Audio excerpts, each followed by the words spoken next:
श्री स्वामी समर्थ. ओम स्वामिनीवर आपले सर्वांचे सहर्ष स्वागत आहे. तुम्ही चतुर्थी करता का? शुक्रवार 16 मे वैशाख चतुर्थी संकष्ट चतुर्थी करणाऱ्याला भक्ताला गणपती बाप्पा इच्छा पूर्ण करणारे आशीर्वाद प्रदान करतात. प्रत्येक कार्यातले विघ्न दूर जाऊ लागते आणि समस्या दूर होऊ लागतात. तुम्ही अनुभव घेतले आहेत का? तुम्ही चतुर्थी करता का? जर तुम्ही चतुर्थी करतही नसाल किंवा करत असाल तर ही संपूर्ण माहिती तुमच्यासाठी. श्री गणेश मंगलमूर्ती म्हणजे मंगलदाता, सर्व काही मंगल करणारे पवित्र देवता मानल्या जातात. गणाचे अधिपती गणेश श्री भगवान, माता पार्वती आणि देवादिदेव महादेवांचे पुत्र म्हणून त्यांची कीर्ती श्री गणेश म्हणून सर्वत्र आहे. चतुर्थीच्या दिवशी देव श्री गणेशाची आराधना करणे अत्यंत प्रभावी ठरते आणि प्रत्येक संकटातून मुक्तीही प्राप्त होते.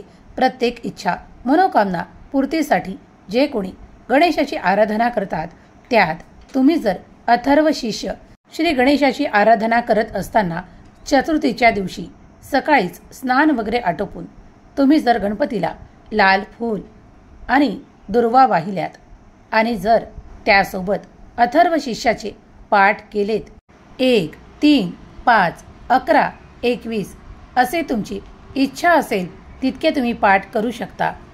श्री गणेशांना अथर्व शिष्य अत्यंत प्रिय आहे. ती जर सेवा तुम्ही गणेशाच्या कुठल्याही चतुर्थीला केलीत तरी अत्यंत पवित्र लाभ मिळू लागतात. तुमच्या इच्छा अपेक्षा पूर्ण होताना दिसून येतात. कित्येक जण मंदिरात जाऊन अथर्व शिष्य पठण करतात तर कुणी आपल्या घरीच पूजा मांडून देवाची मनापासून आराधना करतात.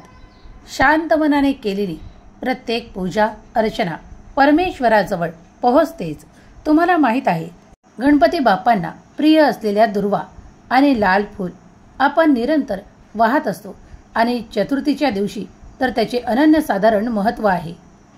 तुमची कितीही कठीण इच्छा मागत असताना देवाला हळदी कुंकू समर्पित करून गुलाल वाहून त्यासोबत 1 लाल पुष्प आणि दुर्वा 21 दुर्वा जर तुम्ही वाहिल्यात तर तुमची कुठलीही इच्छा श्री गणेश पूर्ण करण्याचे आशीर्वाद प्रदान करतात असे शास्त्रात सांगितले आहे. त्याचप्रमाणे ओम गंग गणपते नमः हा श्री गणेशाचा मंत्र अगदी मनापासून श्रद्धेने 108 वेळा म्हणावा, जपावा. यामुळे प्रत्येक भक्ताच्या मनोकामना इच्छा आणि अपेक्षा पूर्तीचा आशीर्वाद देवादिदेव गणपतीकडून येतो आणि नक्कीच तुमची इच्छा पूर्ण केल्या जाते असे कित्येक भक्तांनी अनुभव घेतले आहेत. तुम्हीही अनुभव घेण्यासाठी तयार आहात तर नक्कीच 108 वेळा ओम गंग गणपते नमः हा श्री गणेशाचा पवित्र मंत्र नक्की जपा. कित्येक भक्त कित्येक संकटातून बाहेर पडण्यासाठी परमेश्वर भगवंत श्री गणेशाची आराधना करतात. चतुर्थीचे उपवासही करतात. त्यामुळे ती सर्व काही पूजा सफल होते आणि देवादिदेव श्री गणेशांचा आशीर्वाद कृपा आशीर्वाद प्राप्त होऊ लागतो. प्रत्येक कार्यातल्या अडचणी विघ्न दूर करणारा म्हणून श्री गणेशाचे रूप पाहिल्या जाते.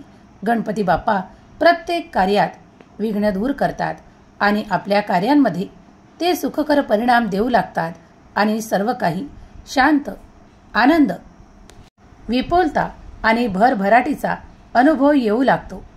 जे कोणी चतुर्थी करतात त्यांनी प्रत्येक चतुर्थी पूजेनंतर श्री गणेशाचे पूजन केल्यानंतर चंद्राचेही पूजन करावे.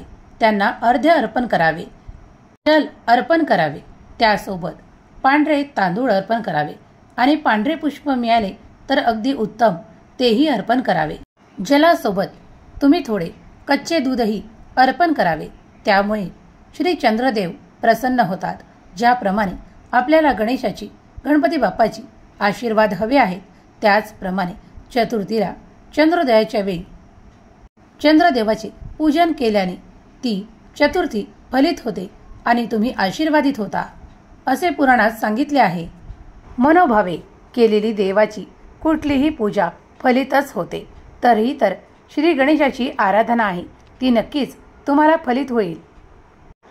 चतुर्थीच्या दिवशी मनातील इच्छा देवासमोर बसून एका स्वच्छ पांढऱ्या कागदावर लिहावी आणि ती लिहिल्यानंतर देवाकडे प्रार्थना करावी की ती इच्छा पूर्ण करण्यासाठी देवाची आशीर्वादाची आवश्यकता आहे आणि ती चिठ्ठी आपली इच्छा त्यात लिहून ती देवाच्या चरणाशी समर्पित करावी आणि त्या रात्री ती तशीच देवापुढे ठेवावी आणि प्रार्थना करावी. पंचमीच्या दिवशी ती चिठ्ठी ज्यात तुम्ही इच्छा लिहिली आहे ती स्वच्छ जलाशयात सोडू शकता किंवा तुम्हाला जर ती इच्छा पूर्ण होईपर्यंत ती चिठ्ठी आपल्या देव्हाऱ्यातच ठेवायची आहे तर तुम्ही ती एखाद्या देव्हाऱ्याच्या कोपऱ्यात ठेवू शकता. तुम्ही त्याचे शुभ परिणाम पाहू शकता. यामुळे तुमची इच्छा या ब्रह्मांडात विश्वात पोहोचवल्या जाते. जर तुम्ही श्री गणेशांना प्रिय असलेले मोदक म्हणजे गूळ आणि खोबऱ्याने तयार केलेले मोदक अत्यंत प्रिय आहेत तेव्हा चतुर्थीला हे करायला विसरू नका.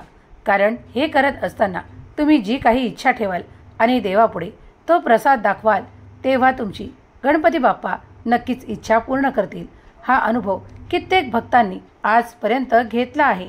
तुम्हीही हा अनुभव घेण्यासाठी सज्ज असाल तर नक्कीच चतुर्थीला गणपती बाप्पाला मोदक अवश्य अर्पण करा आणि आपली इच्छा मनातून बोला. ती नक्कीच पूर्ण होईल. आम्ही स्वतः त्याचे अनुभव घेतले आहेत. तुम्हाला ही माहिती कशी वाटली? जर आवडली असेल, जर तुमच्या मनाला हा व्हिडिओ आवडला असेल तर नक्कीच ही माहिती तुमच्या प्रियजनांना शेअर करायला विसरू नका. ओम स्वामिनीवर जर तुम्ही पहिल्यांदा भेट देत असाल तर नक्कीच चॅनलला सबस्क्राईब करायला विसरू नका. मंगलमूर्ती मोरया कमेंट्समध्ये लिहायला विसरू नका. देवाधिदेव गणपती बाप्पा तुमच्या सर्व काही इच्छा पूर्ण करोत. हीच बाप्पाचरणी प्रार्थना. आपला मौल्यवान वेळ दिल्याबद्दल धन्यवाद. श्री स्वामी समर्थ. जय जय स्वामी समर्थ.